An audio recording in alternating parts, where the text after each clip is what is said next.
Kami salut sama Bapak DPR. Salut untuk Bapak-Bapak DPR yang sudah mengesahkan Undang-Undang Omnibus Law Cipta Kerja. Salut untuk Bapak DPR yang berhasil ikut andil untuk menyusahkan kaum buruh. Salut buat Bapak DPR yang rela mati-matian membela kepentingan korporat dan investor asing di bumi pertiwi ini.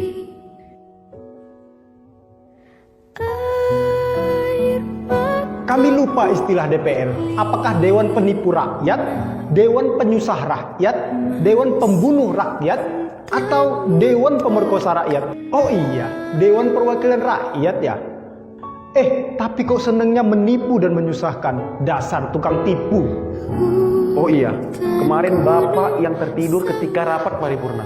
Nah, sekarang ketika kami tertidur, Bapak yang melek dan memutuskan kebijakan sesuai kepentingan Bapak. Luar biasa. Omnibus Law sudah disahkan. Bapak DPR sudah kenyang belum? Atau masih kurang kucuran dana dari mereka yang punya kepentingan? Kalau kurang, nah Pak, saya tambah. Kaum buruh tidak apa-apa susah. Yang penting Bapak senang, duduk santai dengan beruangan ber-AC, berdebat sengit, entah apa yang didebatkan. Kami pun tidak paham. Buruh menangis, outsourcing seumur hidup. Pesangon tidak ada, UMSK dihapuskan, cuti penuh persyaratan. Kaum perempuan tak boleh hamil dan haid. Bapak tahu apa sih soal buruh? Tanpa undang-undang ini saja, kami sudah susah, ditambah lagi dengan undang-undang ini. Bapak DPR ini sebenarnya pada ngapain sih? Kok kebijakan tidak pernah mewakili rakyat? Kalau tidak berfungsi, bubarin aja Pak, bubarin DPR. Bapak-bapak digaji oleh kami. Uang yang Bapak makan sehari-hari adalah dari kami, rakyat Indonesia. Tolong Pak, sekali saja kami didengar. Bukankah suara kami suara Tuhan? Apakah bapak-bapak ingin melawan Tuhan? Oh iya, bapak-bapak kan tidak takut Tuhan. Bapak tahu Pak, kata Rasul kami, Nabi Muhammad.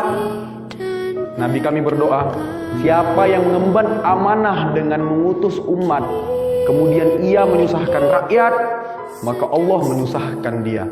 Itu kata Rasul kami yang bilang Pak. Tenang aja Pak, tenang. Tunggu jadwal dari Tuhan untuk menyusahkan Bapak, dan Bapak selamat menunggu jadwal dari Tuhan. Oke Pak. Oh iya, apa kabar Bapak Presiden dan menteri-menterinya? Bukankah Bapak Presiden kroni-kroninya juga ngotot untuk mengesahkan undang-undang ini? Kami mau bertanya, di tengah pandemi begini, kenapa buru-buru Pak? Bukankah prioritas kesehatan lebih utama? Oh iya, jangan bilang pemerintah ini gagal dalam mengatasi pandemi. Rakyat sudah menangis saat ini, tak tahu lagi mengadu pada siapa. Mau berdemo pun kami bakalan dianggap tak patuh protokol kesehatan. Kami serba salah Pak. Kami harus bagaimana Pak? Benar kata Bung Karno, perjuanganku lebih mudah karena melawan penjajah. Tetapi perjuangan kalian lebih berat dengan melawan bangsa kalian sendiri.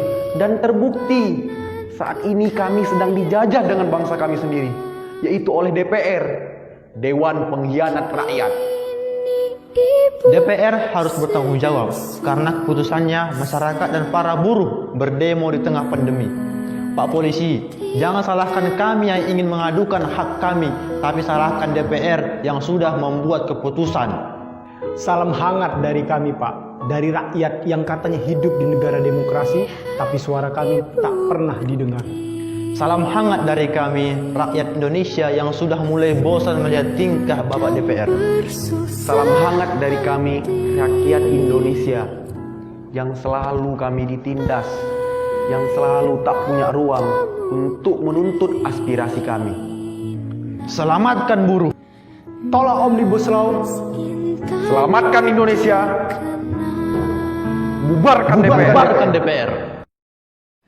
Kepada Tuan dan Puan, para anggota DPR yang terhormat, apa kabar hari ini? Sepertinya tak sebaik biasanya. Sama, di sini pun begitu. Kita semua memang sedang diuji. hidup memang tak selalu baik kan? Seperti kami-kami ini, Tuan dan Puan juga mungkin lebih banyak bekerja di rumah. Kalau lihat siaran sidang atau rapat terbuka di gedung DPR sekarang sih kelihatannya banyak kursi yang kosong. Tapi biasanya juga kosong kan ya? Tuan dan Puan anggota DPR yang terhormat. Saya perhatikan parlemen-parlemen negara lain fokus melawan corona. Tapi rasa-rasanya isu-isu yang keluar dari Senayan belakangan kok kebanyakan tidak terkait corona ya?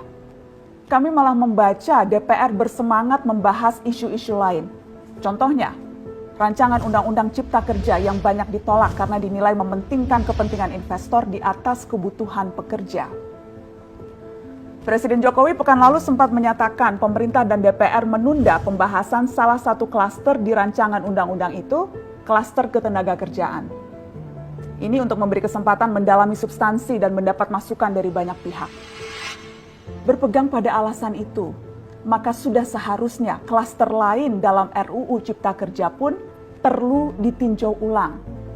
Karena yang lain juga bukan tanpa masalah, terutama dari perspektif lingkungan dan keadilan gender. Tidak cukup hanya menunda pembahasan satu klaster saja. Ada juga RUU lain yang masih nekat mau dibahas. Ada RUU KUHP yang tahun lalu diserbu unjuk rasa. Lalu RUU pemasyarakatan. Ada koruptor yang sudah ngebet pengen bebas kah? Apa kabar Pak Yasona?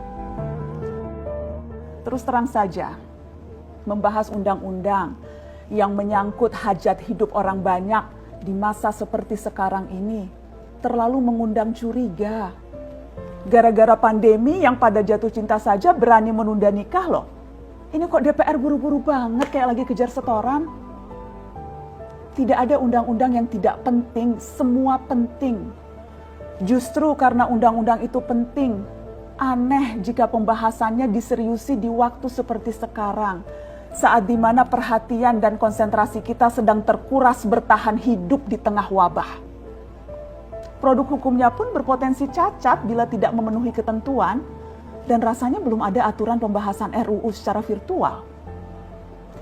Jika ngotot menuntaskan Omnibus Law atau RUU KUHP atau RUU pemasyarakatan, jangan salahkan jika ada yang menilai DPR tidak menjadikan perang melawan corona sebagai prioritas. Saya percaya setiap tindakan dan keputusan di masa krisis mencerminkan skala prioritas. Atau memang inikah prioritas wakil-wakil rakyat kami saat ini? Bikin ribut juga jelas tak seharusnya jadi prioritas. Satgas COVID-19 DPR kemarin dikabarkan mengimpor jamu ilegal dari Tiongkok secara besar-besaran untuk pasien positif virus corona. Satgas kemudian membantah itu, katanya ini diproduksi di Jakarta dan merupakan sumbangan Wakil Ketua DPR RI Sufmi Dasko yang akan dibagikan gratis ke berbagai rumah sakit. Kemudian dikabarkan juga jamunya mengandung bahan berbahaya dan belum terbukti klinis.